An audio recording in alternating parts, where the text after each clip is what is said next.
Hey, it's David here from Danny's, and we're going to be looking here at the basic alcohol starter kit. This is basically the basics of what you would need. It gives you a container that's a food grade container. We like the 32 liter just because with that you're able to go up to 6 gallons, which is about 24 liters. As well as if you want to add like fruits. Some people like adding fruits to their fermentations, the sugar or grains or something like that, so this allows for that. And here we have the 32 liter, 6.5 bung with an S airlock. We have our mixing spoon, because it's always important if you want to mix your sugar, whatever you have, all together.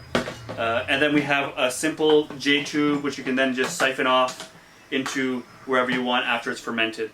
So this idea of this is to keep it, quick, simple, and easy, and economical.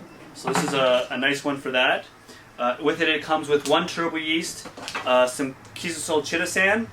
What that is like clearing agent, so you're going to ferment, then you're going to let it clear, and then you're going to transfer it. And we have here a Septox, anything that the alcohol wash touches, you want to ferment, you want to sterilize. Here we have a plastic hydrometer test tube. This is alcohol resistant, so you don't have to worry about that being the case. And here we have a hydrometer which measures fermented alcohol.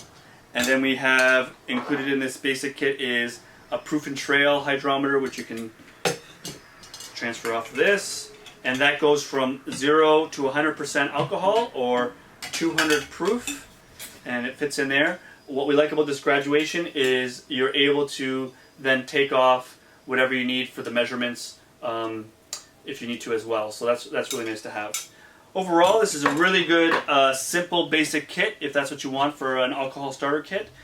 We also have a complete version, which comes with a 23 liter carboy and a couple other bells and whistles. But either or, it depends on what you're looking for. But if you're looking just to start up and get something fermented, you got your turbo yeast. All you need to add is your sugar or fruits or grains, whatever you prefer, and you got you something going.